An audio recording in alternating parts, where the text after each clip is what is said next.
As most of you may know, I am a huge Zelda fan, and it's also my favourite game franchise of all time. I've been playing The Legend of Zelda for many years now.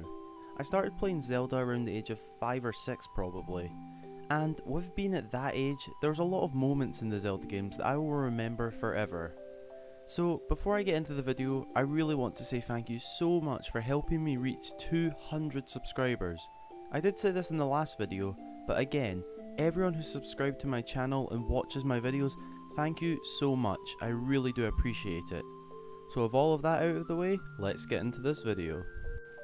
So one of my first memorable moments in The Legend of Zelda actually comes from the first ever Zelda game I played.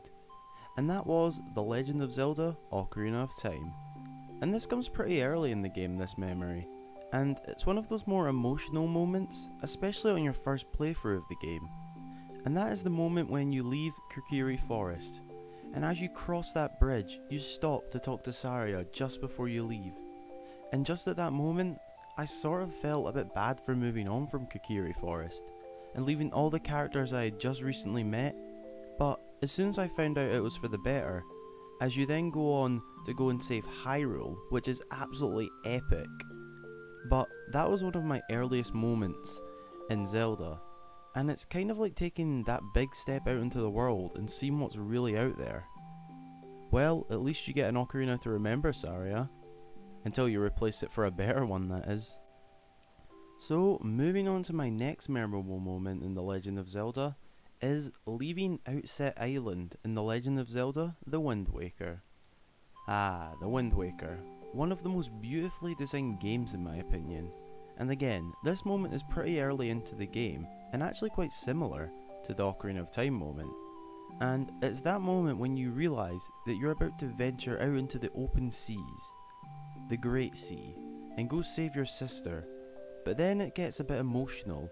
After you go and talk to Tetra to tell her you're ready to leave, you begin to set sail, and whilst that incredible music from Wind Waker plays, you see your grandma looking out at the ship to see you as you leave Outset Island, knowing her grandson is going out on a dangerous adventure to try and save his sister. Now, this moment is very well captured, and the music goes incredibly well with this cutscene, as it really creates the emotions you would expect Link to be feeling in the moment. And I did get a little bit sad at this moment, but just like in Ocarina of Time, it's for the better, because you're going out to save your sister in Wind Waker. I also just wanted to say that the Wind Waker soundtrack is definitely one of the best game soundtracks in history, in my opinion. The next moment comes from The Legend of Zelda Twilight Princess, which is an absolutely incredible game first of all, and has many emotional and intense moments in the game. But this moment is one that gives you the feeling of completing something in a really good way, and that is the moment you restore Ilia's memory. Yup, that's right. Now, the story of Twilight Princess is definitely my favourite, and the story of Ilia and all that happens to her is amazing.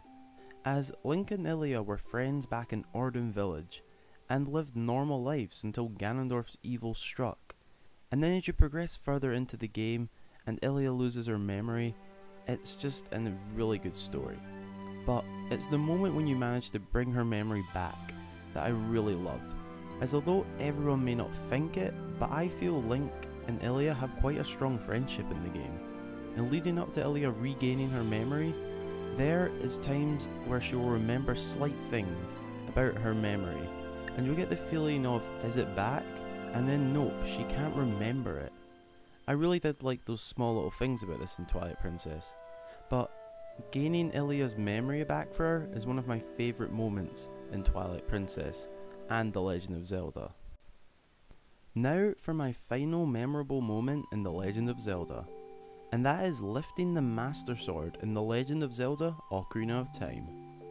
Now, yes, you may have seen this coming, but what can I say? This was definitely one of the most memorable moments in The Legend of Zelda, and gaming in my childhood in general. Although it's not that long a moment, it is a big part of Ocarina of Time.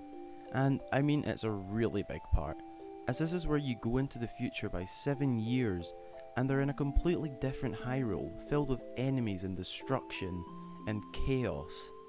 And just that first look at Hyrule after leaving the Temple of Time and now knowing what you have to face was a very, very memorable moment for me.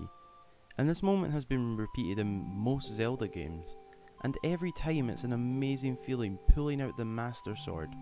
But Ocarina of Time's Master Sword pull was the most memorable for me, especially since I was so young when playing the game, and not the best at video games at the time, so it felt so good to pull out the Master Sword in Ocarina of Time back in the day.